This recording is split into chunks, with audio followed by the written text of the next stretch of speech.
नमस्कार, मैं हूं डॉक्टर मनोज बादवा और आज हम जिस विषय पर चर्चा करेंगे वो है choosing the best knee implant if I am considering knee replacement surgery.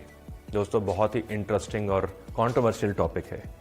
ये एक ऑप्शंस का महासागर है जिसमें से हमें बेस्ट ऑप्शन को चूज करना है और उतना ही कठिन है, क्योंकि अगर मुझे कोई ये बात पूछे which is the best female, मैं शायद इसका आंसर नहीं दे सकता हूं, बिकॉज वो हर इंसान से वेरी करेगी, उसमें बहुत सारे ऑप्शंस चाहिए।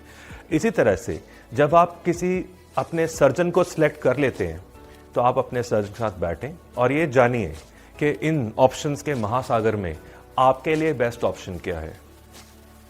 जब हम ऑप्शंस की बात करेंगे, सबसे पहले हम जानेंगे नी रिप्लेसमेंट होता क्या है और उसमें बदलते क्या है। ये एक आर्थरेटिक जॉइंट है जहां बोन्स आपस में रब कर रही हैं। अब ये जब रब करेंगे, इसमें पेन होगा, उसमें एक्टिविटी रिस्ट्रिक्शन होगी, या पहले की तरह चल नहीं पाएंगे, और यदि सब नॉन सर्जिकल ऑप्शंस ट्राई करने से भी आराम नहीं पड़ा तब हम उसमें सर्जरी करेंगे, जिसे हम कहते हैं टोटल नी रिप्लेसमेंट। तो पहली बात, इसमें सिर्फ जॉइंट की कैपिंग बदली जाती है। रिप्लेसमेंट का मानने ये नहीं है कि हम पूरा जोड़ निकाल के नकली जॉइंट फिक्स कर देंगे। ये ऊपर की सतह, इसे कहते हैं थाई बोन फीमर, ये है शिन बोन टिबिया। इसका ऊपर का सरफेस रीकैप होगा, इसका लोअर सरफेस रीकैप होगा और नी कैप की लाइनिंग चेंज होगी।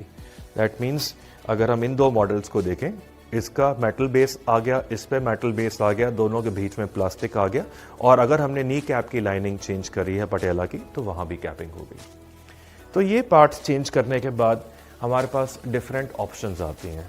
Options based on different categories.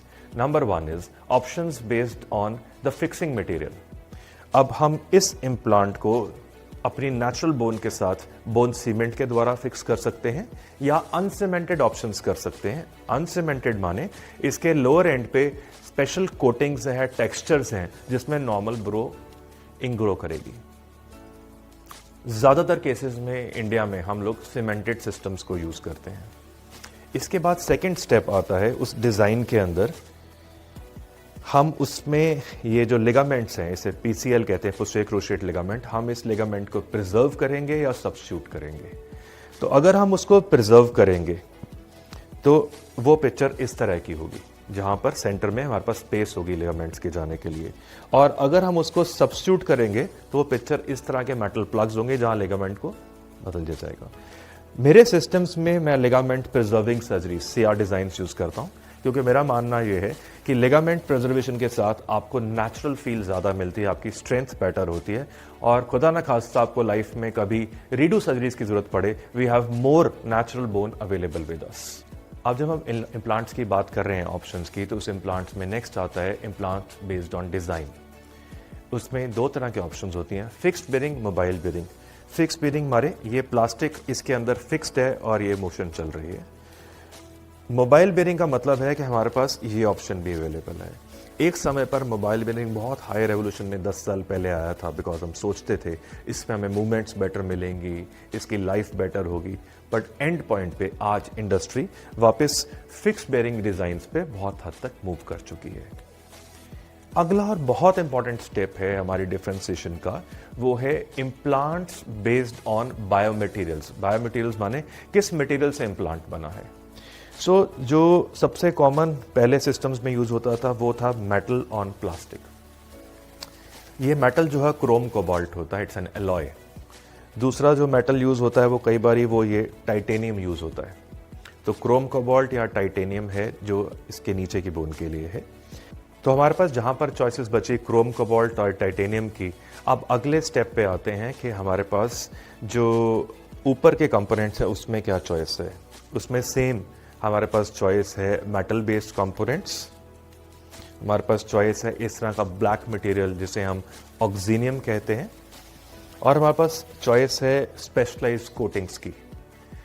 जैसे ये आप देख रहे हैं, इसे कहते हैं गोल्ड, यानी कि सिंपल लैंग्वेज में गोल्ड कहते हैं, टेक्निकल लैंग्वेज में टाइटेनियम नायोबियम नाइट्राइड कोटिंग।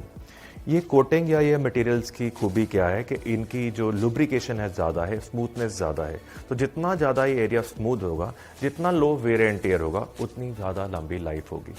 लेकिन सबसे मेन चीज़ आती है, ये सब मटेरियल्स जो आर्टिकुलेट करते हैं उस पर डिपेंड करता है ये जो प्लास्टिक है, जो मेडिकल ग्रेड प्लास्टिक है, जिसे हम पॉली कहते हैं, इंसर्ट कहते हैं, उसकी लाइफ के ऊपर। ये भी 3 तरह का होता है, नॉर्मल GVF पॉली, दूसरा हाईली क्रॉसलिंक पॉलीएथिलीन, और जो आजकल हम लेटेस्ट यूज करते हैं वो है इस तरह का विटामिन ई पॉली। हम चाहते हैं कि ये सबसे ज़्यादा डेंस हो, टूटे नहीं, घिसे नहीं, क्योंकि आफ्टर ऑल ये जो लाइफ है इम्प्लांट की, ये लाइफ इम्प्लांट की है इस ऊपर के मटेरियल ने इस प्लास्टिक पे घूमना है। जितना कम वेयर एंड टेयर होगा, जितनी ज़्यादा लाइफ होगी, उतनी ज़्यादा क्यूबी है। इसी के साथ साथ न्यूअर डिज़ाइंस में आजकल हम हाई फ्लेक्शन कंपोनेंट्स यूज़ करते हैं, यानी उनके साथ हम सारी हाई बेंडिंग एक्टिविटीज़ कर सकें, रिक्रिएशनल के लिए, अपनी रिलीजियस एक्टिविटीज़ के लिए, डेली कोर्स ऑफ लाइफ के लिए, स्पोर्ट्स के लिए। सो हाई बेंडिंग हो, साथ साथ में मैक्सिमम ड्यूरेबल मटेरियल्स हो, least amount of wear and tear हो। सो इन तरह के स्पेशलाइज्ड कंपोनेंट्स की यूजेज ज़्यादा है। अगला क्वेश्चन है इम्प्लांट्स बेस्ड ऑन ब्रांड्स। तो फ्रेंड्स, पिछले कुछ साल पहले गवर्नमेंट ने प्राइस कैपिंग करी इंडिया में by NPPA, national pharmaceutical pricing authority, और इस प्राइसिंग अथॉरिटी के द्वारा अब ये ब्रांड्स वाला क्वेश्चन खत्म हो गया कि ब्रांड का प्राइस क्या है।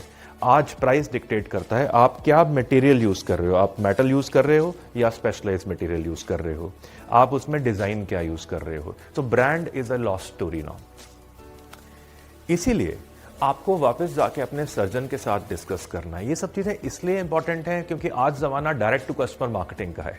आज जमाना वो है जहां पर आप न्यूज़पेपर में पढ़ते हो या एड देखते हो कि this material is the best, but remember, हर वो चीज़ जो मार्केटिंग के लिए डायरेक्टली दी जाती है वो बेस्ट होती नहीं है। तो इसलिए आप अपने सर्जन से जाके उस चीज़ के प्रोज एंड कॉन्स डिस्कस करेंगे, डिफरेंट ऑप्शंस को डिस्कस करेंगे और ये डिवाइस करेंगे कि आपके पर्टिकुलर बोन साइज के लिए उनके पास बेस्ट ऑप्शन क्या अवेलेबल है। बहुत बार लोग ये सवाल पूछते हैं, डॉक्टर साहब should I choose in the latest implant. इस पर आपको ज़रूर बताना चाहूँगा, लेटेस्ट और सबसे न्यू थिंग ज़रूरी नहीं कि सबसे बढ़िया हो, इट माइट और माइट नॉट बी। इस पूरे सेंसेस में ये जानना बहुत ज़रूरी है कि उसका फॉलोअप क्या है, आपके सर्जन का एक्सपीरियंस क्या है। सो जो बॉटम लाइन है इस पूरी स्टोरी की, whenever you have to choose the best implant, I think जो मैं आपको सजेस्ट करूंगा, you should choose your best doctor, because after all Google where you go and check all this details is not a substitute for health care industry. आपको अपने doctor के साथ बैठकर पूछना है कि आपके लिए क्या बेस्ट ऑप्शंस उनके पास अवेलेबल है। सो इस सिस्टम के अंदर जहां हमारे पास, जैसा हमने डिस्कस करा महासागर ऑप्शंस का, हमें सबसे पहले एक बेस्ट, एक राइट डॉक्टर चूज करना है।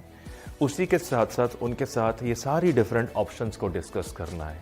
हर एक की अलग इकोसिस्टम है। हम अपने सिस्टम के अंदर जहां हम नेचुरल नी रिसर्विंग क्या हमारी पेटेंट टेक्नोलॉजीज को यूज़ करते हैं, वहाँ पर एज सिस्टम पे हम लोग लिगामेंट प्रिजर्विंग डिज़ाइन यूज़ करते हैं, हम लोग वहाँ पर सिरामिसाइज्ड कोटिंग्स यूज़ करते हैं, विटामिन ई पॉली यूज़ करते हैं। इसी के साथ साथ इंटेलिजेंट नी सर्जरीज यूज़ करते हैं जो स्टिचलेस होती हैं, फास्ट ट्रैक सर्जरीज होती हैं, and you are in and out in 30 minutes, और आप 2 घंटे या 3 घंटे में चलना शुरू हो जाते हैं। सो इन सब ऑप्शंस के लिए हमारे पास ये ऑप्शन नहीं है कि बेस्ट इम्प्लांट क्या है। हमारे पास ये ऑप्शन ज़रूर है कि हमारे पास ये ऑप्शंस दी जाएं, हम उन ऑप्शंस को, गुड्स एंड बैड साइड को समझें और उससे डिवाइस करें कि हमारे पर्टिकुलर सिस्टम के लिए बेस्ट चॉइस क्या हो सकती है। Thank you.